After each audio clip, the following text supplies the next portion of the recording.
сәлеметсіздер ме, құрметті достар. Менің аты жөнім Дүйсенова Қамар Еспосынқызы. 4-ші сабағымыздың тақырыбы отбасы және көптік жалғау. Здравствуйте, дорогие друзья. Продолжаем наш урок. Тема сегодняшнего урока – семья, множественное число. Алдымен отбасы құрамымен танысайық. Сначала познакомимся с членами семьи. Отбасы семья: ата, дедушка, әже, бабушка, әке, папа, ана, мама, аға, старший брат, іні, младший брат, апа, старшая сестра, сіңлі, қарындас, младшая сестра, сіңлі по отношению к сестре, қарындас по отношению к брату. Қазақ тілінде көптік жалғаудың жасалу жолына тоқталайық.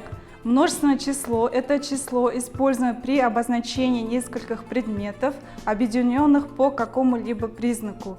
В казахском языке множественное число образуется с помощью следующих окончаний: лар-лер, дар-дер, тар-тер. Если основа твердая, используется окончание лар, дар, тар. Если основа мягкая, используется окончание лер, дер, тер. Окончание лар, лер следует после гласных и сонорных р, у, и. Краткий и, қысқа и. Для примера рассмотрим такие слова. Ата, дедушка, в конце буква А, гласная и слово твердое. Согласно закону сингармонизма добавляем окончание лар, получается аталар, дедушки. Әже, бабушка, в конце буква Е, гласная и слово мягкое. Согласно закону сингармонизма добавляем окончание лер, әже, лер, бабушки. Ана, аналар. Әке, әкелер, аға, ағалар, іні, інілер, бала, балалар, сіңлі, сіңлілер, күйеу бала, күйеу балалар, құда, құдалар, бажа, бажалар, немере, немерелер. Окончание дар, дер следует после сонорных л, м, н, н и звонких ж, з. Например, қыз, девочка, в конце буква з, звонкая и слово твердое, поэтому добавляем окончание дар, қыздар, девочки. Жиен, племянник, в конце буква н, сонорная и слово мягкое, поэтому выбираем лер, получается жиендер, племянники. Ол, олдар, ағайын, ағайындар, абысын, абысындар, әйел, әйелдер, келін, келіндер, егіз, егіздер. Окончание тар, тер следует после глухих согласных и звонких б, в, г, д. Жекеше түрде қалыңдық, көпше түрде қалыңдықтар. Қарындас, қарындастар. Окончание множественного числа не добавляется в таких случаях, как: первое, если в словосочетании есть количество предметов, то не используем множественное число. Екі іні, два брата, үш қарындас, три сестренки, бес немере, пять внуков.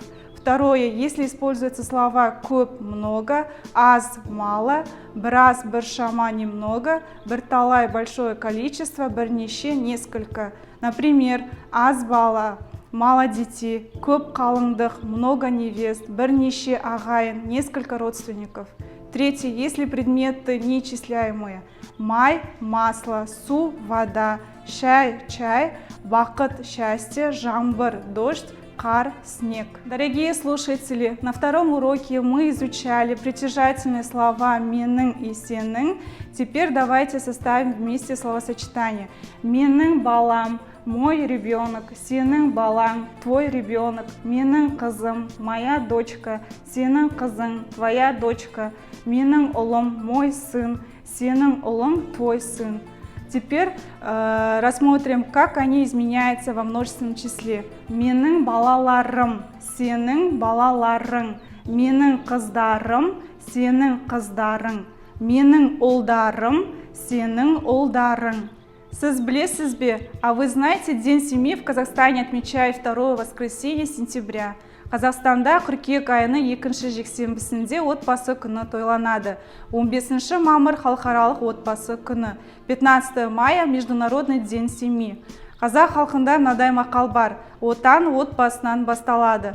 Пусть в вашем доме всегда будет душевный покой и счастье. До новых встреч. Отбасымыз аман болсын. Келесі кездескенше тіл үйренушілер.